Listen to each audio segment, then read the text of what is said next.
Dear students, आज का topic है हमारा पॉलिनोमियल। पॉलिनोमियल का मतलब बहुपद। 9th और 10th क्लास में पॉलिनोमियल पढ़ाया जाता है। जो बच्चे ये कहते हैं कि पॉलिनोमियल बड़ा हार्ड है, वो समझ में नहीं आता है, मैं आज बड़े इजी कंसेप्ट के साथ में, बड़े इजी फैक्ट के साथ में और ट्रिक्स के साथ में पॉलिनोमियल कराऊंगा। अगर आज आपने ये वीडियो देख ली पूरी और आज आपने इस वीडियो को पूरा अच्छी तरह से समझ लिया तो मैं दावे के साथ कह सकता हूं कि आज के बाद पॉलिनोमियल में आपको कभी कोई दिक्कत नहीं आएगी। इसलिए आप देखें कि हम पॉलिनोमियल में आपको क्या ट्रिक्स के साथ, छोटी छोटी ट्रिक्स के साथ, फैक्ट के साथ कैसे आपको कराएं।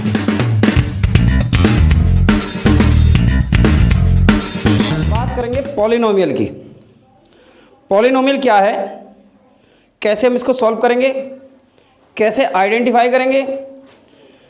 9th क्लास से पॉलिनोमियल शुरू हो जाता है।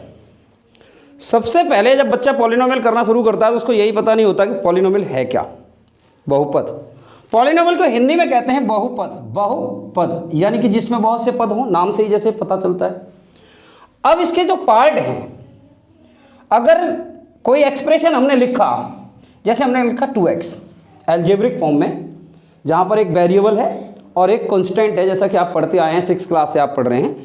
वेरिएबल और एक कांस्टेंट वैल्यू या ओनली वेरिएबल, फिर उसमें प्लस माइनस अगर बीच में लग जाता है तो एक कॉम्बिनेशन बनता है, तो उसे हम कहेंगे पॉलिनोमियल। कैसे हमने 2x लिखा या 2y लिखा या 3x 3z लिखा, तो ये सब क्या है, इनमें सब में देखिए आप एक एक टर्म दिखाई दे रहा है, ओनली वन टर्म, तो इसको मोनोमियल बोलेंगे। जहां पर एक टर्म हो, मोनोमियल। मोनोमियल का मतलब एक पदीय। अगर मैं इसको लिखूं 2x + 1, 3y + 2, 4x + z, अब इसमें देखिए आप x - y भी लिख सकते हैं। इन सब के अंदर कितने कितने टर्म नजर आ रहे हैं आपको? कितने टर्म नजर आ रहे हैं? 2 टर्म्स। तो 2 टर्म्स नजर आ रहे हैं तो इसको बोलेंगे हम बायनोमियल। बायनोमियल। बायनोमियल का मतलब क्या होगा, कोई बताएगा मुझे? हिंदी में बायनोमियल को हम क्या कहेंगे? नहीं पता? आप बताइए। नहीं पता आपको? बायनोमियल जैसे इसको एक पदीय कहेंगे तो इसको बोलेंगे द्विपदीय, जिसमें 2 पद हों। आजकल हिंदी पर बच्चों की बहुत कमांड कम होती है, इंग्लिश को बहुत जल्दी कवर कर लेते हैं और इंग्लिश में जो वर्ड होते हैं वो आज के बच्चों को बड़े आसान लगते हैं। अगर मैं बोलूँगा बायनोमियल तो आप समझ जाएंगे, और मैं द्विपदीय बोलूँगा, लेकिन कुछ दूर दराज में बैठे हुए ऐसे स्टूडेंट्स हैं जो हिंदी में पढ़ना पसंद करते हैं, तो उनके लिए मैं बीच बीच में बायलिंगुअल यूज़ करता हूँ। और बायलिंगुअल हम सभी को होना भी चाहिए, दोनों लैंग्वेज को समझना चाहिए। अगर इसी को हम ऐसे लिखें x + y + z या 3x + 4y + 5z, तो यहां पर आप देखिए कितने टर्म आ रहे हैं, इसमें 3 आ रहे हैं। या हमने ऐसे इसको आइडेंटिफाई किया कि x + y + 5, तो इन सब में 3 टर्म्स आ रहे हैं, तो इसको हम क्या बोलेंगे? ट्राइनोमियल। ट्राइनोमियल यानी कि त्रिपदीय। तो इस तरह से पॉलिनोमियल का एक पार्ट है, इसकी ब्रांचेज है, मोनोमियल भी, बायनोमियल भी, ट्राइनोमियल भी। आप सारी चीजें आप यूज कर रहे हैं, बड़ा आसान तरीका है। अब बच्चों में यह भी कंफ्यूजन होता है कि जब इन पर पावर यूज हो जाती हैं तो बच्चा कहता है कि भाई ये पावर जब यूज हो गई तो अब हम इसको कैसे बोलें, कैसे हम जो आइडेंटिफाई करें। तो जैसे मैंने लिखा कि 3x + 1 है, तो यहां ओनली कोई पावर नहीं है, x का जो वेरिएबल का पावर है वो 1 है। तो जहां पर x का यानी कि वेरिएबल का पावर, या मैं लिखूं x + y, तो यहां ओनली 1 पावर है। मैंने लिखा z + 4, यहां 1 पावर है। तो ये सारे किस कैटेगरी में आते हैं? ये सारे लीनियर इक्वेशन की कैटेगरी में आते हैं। इनको लीनियर पॉलिनोमियल बोलेंगे, लीनियर पॉलिनोमियल। इसी को अगर x² + 1 लिखें या 2x² + 6x + 3 लिखें, तो ये जो पॉइंट जिसमें हाईएस्ट पावर क्या है? 2, जिसमें हाईएस्ट पावर 1 है वो लीनियर, जिसमें हाईएस्ट पावर 2 है वो quadratic. You are right, quadratic. Quadratic polynomial. अगर मैं यहां क्यूबिक फॉर्म में लिखूं, x³ + y³ + 3xy x² + 3xy², अगर मैंने ये लिखा। अच्छा, अब यहां देखिए 1 2 3 4, इसमें 4 टर्म्स हैं, तो 4 टर्म्स हैं, तो इसको किस पॉलिनोमियल की सीरीज में रखेंगे? टेट्रानोमियल। और इसकी हाईएस्ट पावर क्या है 3, तो इसको क्या बोलेंगे क्यूबिक पॉलिनोमियल। तो ये क्या है, एक तो ये टेट्रा है, टेट्रा पॉलिनोमियल, दूसरा इसकी हाईएस्ट पावर 3 है तो ये क्यूबिक पॉलिनोमियल है। अब बात आती है वेरिएबल की कि आप वेरिएबल एक इक्वेशन में कितने यूज करते हैं। जैसे जहां पर एक एक्स यूज हो रहा है या ओनली वाई यूज हो रहा है, ओनली जेड यूज हो रहा है, तो वो क्या है सिंगल वेरिएबल। तो ये क्या है सारे, ये सिंगल वेरिएबल है, वन वेरिएबल, जिसे कहेंगे वन वेरिएबल। एक चर वाले समीकरण, जैसे द्विघात समीकरण है तो द्विघात को, क्वाड्रेटिक इक्वेशन को आपने क्या बोला था, द्विघात समीकरण या द्विघात बहुपद ऐसे भी बोल सकते हैं। लीनियर को रैखिक बोलेंगे आप, रैखिक। ऐसे ही क्यूबिक को आप क्या बोलेंगे, क्यूबिक को क्या बोलेंगे आप, जैसे द्विघात बोला यहां जिसमें 2 घात है तो इसको त्रिघात बोल देंगे, 3 घात हो गई, त्रिघात। तो यहां पर आप बाइलिंगुअल काम कर रहे हैं, किसी को कोई प्रॉब्लम होने वाला नहीं है। वन वेरिएबल जहां पर एक ही वेरिएबल यूज हो, ये वन वेरिएबल है, ये वन वेरिएबल है, लेकिन देखिए यहां पर 2 वेरिएबल है, एक्स और जेड 2 यूज हो रहे हैं। यहां पर 2 वेरिएबल है, एक्स और वाई 2 ही वेरिएबल यूज हो रहे हैं। यहां पर कितने 3 वेरिएबल है, एक्स वाई जेड यूज हो रहे हैं। यहां 3 वेरिएबल है, यहां 2 वेरिएबल है, ये 1 वेरिएबल, ये 2 वेरिएबल, ये 1 वेरिएबल। तो इस तरह से, अच्छा ये कौन सा है आप बताएं, ये कौन सा वेरिएबल है, 1 वेरिएबल, यू आर राइट। अब आप आइडेंटिफिकेशन तो कर सकते हैं, लेकिन कई बार क्या होता है, कुछ कंडीशंस ऐसी होती है ये इक्वेशन पॉलिनोमियल है या नहीं है। तो पॉलिनोमियल कभी भी रेसिप्रोकल फॉर्म में वेरिएबल को नहीं एक्सेप्ट करेगा। जैसे मैंने लिखा 1/x + 1, तो क्या ये पॉलिनोमियल है, नो। मैंने लिखा 1/x² + 3x + 5, ये अपोन में आ गया। या मैंने लिखा x + y + 1/z, तो क्या ये पॉलिनोमियल है, नहीं है।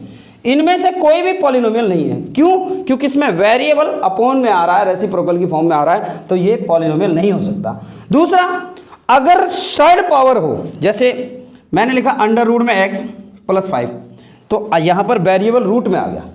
या मैंने लिखा x की पावर 1/5 प्लस z की पावर 1/3, तो क्या ये पॉलिनोमियल होगा, नहीं होगा। क्योंकि इनकी जो पावर है वो रियल नंबर तो है, रैशनल नंबर तो है, लेकिन नेचुरल नंबर नहीं है। तो नेचुरल नंबर में पावर होनी चाहिए, किसी थर्ड पावर में ये पॉलिनोमियल शो नहीं करते हैं अपने को। तो ये था पॉलिनोमियल का डिस्क्रिप्शन। तो ये समझ में आ गया सभी की में पॉलिनोमियल का डिस्क्रिप्शन। आपको यहां से अब आगे हम चलते हैं कि आगे क्या करते हैं, आगे के कंसेप्ट की।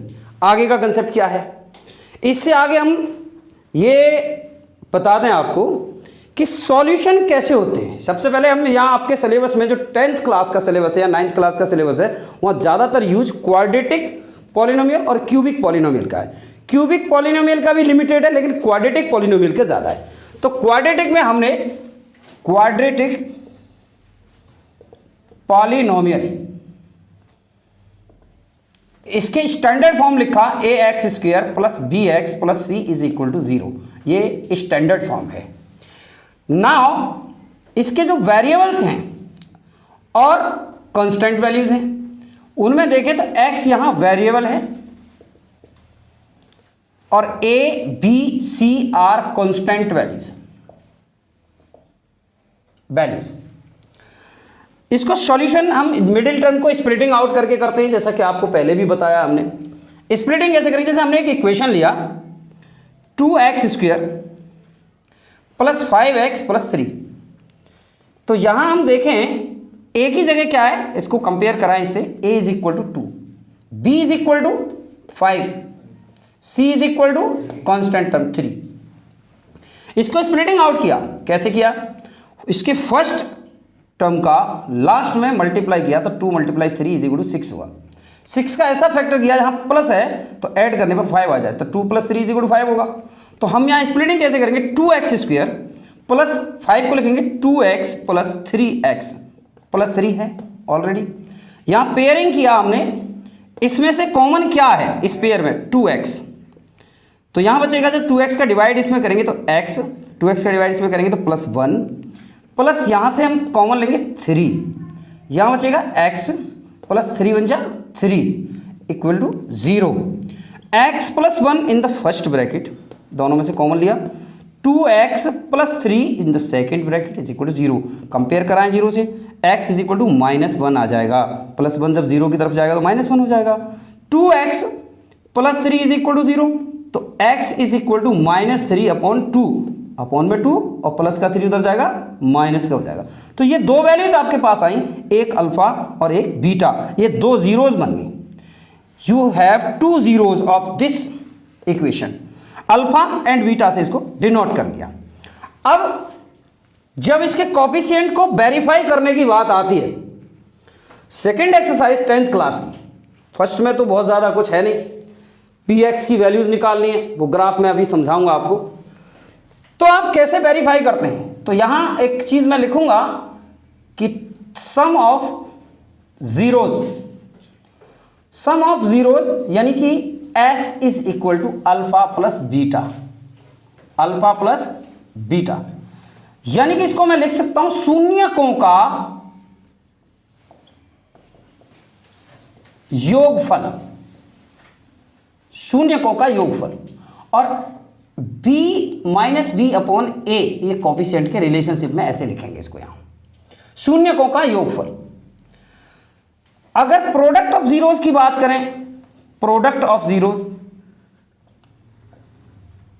तो प्रोडक्ट ऑफ जीरोज में p से डिनोट करेंगे alpha into beta is equal to C upon A. अब यहां वेरिफिकेशन करते हैं इसका, आपने स्प्लिटिंग कर लिया, आपने फॉर्मूले लिख लिए, अब वेरिफिकेशन करें कैसे करें। तो यहां alpha plus beta is equal to minus B upon A लाना है। अल्फा क्या है -1 प्लस बीटा क्या है -3/2 इज इक्वल टू माइनस का बी। अब बी देखिए यहां क्या आ रहा है 5, तो -5, ए क्या है 2 अपॉन में 2। अब इसको सॉल्व करें तो -1 -3/2, 2 बन जाए 2 और 3 5, यानी -5/2। तो क्या आप देख रहे हैं -5/2 यहां भी आ रहा है, तो क्या LHS RHS के इक्वल हो गया? तो आप लिखेंगे हैंस वेरीफाइड, यानी कि दोनों चीजें बराबर हैं। इसी तरह से प्रोडक्ट को भी अगर वेरीफाई करेंगे तो क्या करेंगे, alpha into beta is equal to C upon में ए, यानी कि -1 मल्टीप्लाई -3 अपॉन में 2, -3/2 इज इक्वल टू सी क्या था यहाँ 3 अपॉन ए क्या है 2। अब इसका मल्टीप्लाई करें आप, माइनस का मल्टीप्लाई माइनस से करेंगे तो प्रोडक्ट क्या होगा, पॉजिटिव हो जाएगा, 3 बन जा 3/2 इज इक्वल टू 3/2। तो वेरीफाई हो गया, ये भी वेरीफाई हो गया। दैट्स क्लियर, समझ में आ गया। इसको मैं अगर नहीं दिखाई दे रहा है तो यहां लिख सकता हूं कि अगर इन दोनों का हम मल्टीप्लाई कर रहे हैं तो -1 मल्टीप्लाई -3/2 इज इक्वल टू 3/2, तो ये वेरीफाई हो जाएगा। That's clear to all of you. यदि if sum of zeros and product of zeros are given, sum of zeros and product of zeros are given, right? S and P are given, alpha plus beta and alpha into beta are given, or we can say minus B upon A and C upon A are given, then quadratic equation क्या होगा, what will be quadratic polynomial। Question ये आता है कि अगर आपको P और S और P दोनों दिए हुए हैं तो फिर क्वाड्रेटिक पॉलिनोमियल क्या होगा, क्वेश्चन ये आएगा। तो आप क्या करेंगे, so quadratic polynomial is that X square minus S X plus P is equal to 0। आप ये इक्वेशन यूज कर सकते हैं। Otherwise X square plus alpha plus beta minus है यहां into X plus alpha into beta is equal to 0, या फिर coefficient के फॉर्म में ले आओ, इससे कोफिशिएंट निकाल लो, यानी कि X square minus B upon A into X plus C upon में ए इज इक्वल टू 0। तो ये 3 कंडीशन आपकी यहां क्रिएट होती है। अब जैसे कि मैं आपको बताऊं, मान लीजिए आपको दिया s इज इक्वल टू 3 और p product is equal to 1/4, sum of zeros ये अल्फा प्लस बीटा दिया है और product of zeros alpha into beta दिया है। तो आप क्वाड्रेटिक इक्वेशन कैसे बनाएंगे? Alpha X square minus S X plus P is equal to 0। तो एक्स स्क्वायर माइनस एस यानी कि 3x प्लस पी की जगह 1/4 इज इक्वल टू 0। अब 4 एलसीएम ले लें, यहां 4 एलसीएम लिया तो यहां 1 है, कोएफिशिएंट क्या है? जब कुछ नहीं शो करता वहां 1 होता है। तो 4 बन जा 4x स्क्वायर माइनस 4 3 जा 12x और प्लस 1 इज इक्वल टू 0। और जब 4 का मल्टीप्लाई 0 में होगा, यहां से हटा दें और 0 में मल्टीप्लाई करें तो क्या आएगा? 0। तो 4x square minus 12x plus 1 is equal to 0, ये आपका क्वाड्रेटिक इक्वेशन बन गया। तो बड़ा सिंपल तरीके से, बड़ी शॉर्ट ट्रिक से, एक भी क्वेश्चन ऐसा नहीं है पूरी एक्सरसाइज में, पूरे चैप्टर के अंदर जिसे आप सॉल्व ना कर सको, पूरा कर दोगे। राइट? क्लियर हो गया? एक क्वेश्चन ऐसा ले लें, कई बार इसके फैक्टराइजेशन करने में, मिडिल टर्म को स्प्लिट करने में बच्चे फंस जाते हैं। अंडर रूट वाले वैल्यूज आ जाती हैं, जो कोफिशिएंट है वो रूट में आ जाते हैं। बच्चा कहता है कि इसका कैसे होगा? बड़ा इजी है। इसका जैसे आप यहां लिखा हुआ √3x square minus 8x plus 4√3। How can it solve by you? √3 इसका फर्स्ट टर्म लिया, फर्स्ट टर्म का कोफिशिएंट, और कांस्टेंट टर्म लिया 4√3, मल्टीप्लाई किया √3 से मल्टीप्लाई करेंगे तो क्या आएगा? 3 मल्टीप्लाई 4 इज इक्वल टू 12। अब 12 का ऐसा फैक्टर करो, यहां प्लस लग रहा है, ये भी पॉजिटिव है, ये भी पॉजिटिव है, तो प्लस करने पर 8 आना चाहिए। अगर यहां या यहां इन दोनों में से कोई माइनस होता तो फिर माइनस करने पर 8 आना चाहिए था। तो 12 को फैक्टराइज किया, कैसे किया? 6 मल्टीप्लाई 2, 6 2 जा 12 और 6 plus 2 is equal to 8। Now we can write it √3x square minus 8 की जगह लिखेंगे 6 plus 2 into X plus 4√3 is equal to 0। √3x square minus 6x minus 2x plus 4√3 is equal to, that's clear? √3 यहां से common लेंगे और x लेंगे, divide करेंगे तो यहां x बचेगा और √3 का 6 में डिवाइड करेंगे तो क्या बचेगा? 2√3 बचेगा। अब आप यहां कहेंगे क्यों बचेगा? जैसे 6 है तो 6 को हमने लिखा 2 मल्टीप्लाई 3 और 2 मल्टीप्लाई 3 को लिख सकते हैं √3 मल्टीप्लाई √3 और इसमें डिवाइड किसका किया हमने? √3 का। तो √3 से √3 कट गया तो 2√3 बचा, माइनस 2 इसमें से कॉमन लिया, डिवाइड किया प्लस का x और 2 to the 4 और माइनस प्लस मिलके माइनस 2√3 इज इक्वल टू 0। अब दोनों ब्रैकेट में से कॉमन लिया x माइनस 2√3 और √3 x minus 2 is equal to 0। अब इसको 0 से इक्वेट जब हम करते हैं तो x इज इक्वल टू 2√3 और x is equal to 2 upon में √3। दोनों चीजों को आप देखिए, माइनस की वैल्यू जब 0 की तरफ जाएगी तो ये आएगा और -2 जब उधर जाएगा तो प्लस का 2 आएगा और अपॉन में √3। तो ये अल्फा हो गया, ये बीटा हो गया। अब इसका वेरिफिकेशन कैसे करें? Then alpha plus beta is equal to sum of zeros minus B upon में ए। अब यहां आप आइडेंटिफाई करें, ए क्या है? √3, बी क्या है? -8, सी क्या है? 4√3।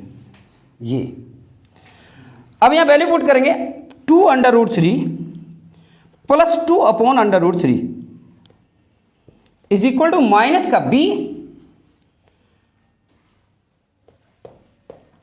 राइट? माइनस का b क्या है? -8 अपॉन a क्या है? √3। √3 का मल्टीप्लाई √3 में करेंगे, जब हम एलसीएम लेंगे √3 तो √3 मल्टीप्लाई √3 3 होगा, 3 2 जा 6 plus 2 is equal to minus plus 8 upon √3 otherwise 8/√3 is equal to 8/√3 verified. Now alpha into beta is equal to C upon में A। 2√3 multiply 2/√3 is equal to C क्या है 4√3 अपॉन A√3 और √3 से √3 cut जाएगा 2 2 जा 4 और √3 से √3 क्या यहाँ भी 4, ये भी वेरीफाई हो गया और ये भी वेरीफाई हो गया। That's clear. तो ऐसे शॉर्ट ट्रिक से बहुत सारे क्वेश्चंस आसानी से किए जा सकते हैं। अब ये लास्ट कंसेप्ट है, कैसे, अब समझें कि डिवीजन कैसे करते हैं। हालांकि 9th और 10th दोनों ही क्लासेस में डिवीजन करने के लिए सिखाया जाता है। तो दोनों क्लासेस के स्टूडेंट्स, हमारे साथ जितने भी स्टूडेंट जुड़े हुए हैं 9th 10th वाले, डिवीजन करना जिनको आता है उसका अलजेब्रा अच्छा है, जिसको डिवीजन करना नहीं आता अलजेब्रा नहीं। और शॉर्ट ट्रिक से बड़ी आसानी से डिवीजन आप कैसे कर सकते हैं। देन x² - 1 है, इसका डिवाइड किया x³ + 4x² - 3x + 1 में। x² का x³ में डिवाइड करेंगे तो क्या आएगा, x आएगा। x का मल्टीप्लाई 1 में करें तो क्या आया, बोलो, x का मल्टीप्लाई 1 में करें तो ओनली x आएगा, माइनस का x। आप वेरिएबल जो आपका x है यहाँ लीनियर है, जिसमें पावर नहीं है, उसी के नीचे आप लिखेंगे। x का मल्टीप्लाई x² में करें तो x³ आया। अब इसको माइनस किया तो माइनस करने में ये साइन प्लस का है तो माइनस का हो गया, और जो माइनस का है वो प्लस का हो गया, इससे कैंसिल हो गया।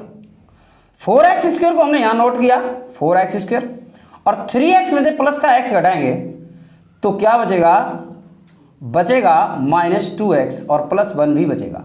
अब x² डिवाइड 4x² में किया, क्या आया, 4 आया। 4 बन जा 4 माइनस का कांस्टेंट वैल्यू और 4x²। अब देखिए ये माइनस ये प्लस, ये कैंसिल हो गया, प्लस माइनस की -2x आया और 1 प्लस का और 4 प्लस का 5 आ गया। तो ये जो नीचे बचा ये क्या है, ये रिमाइंडर है, रिमाइंडर। और ये क्वोशिएंट है।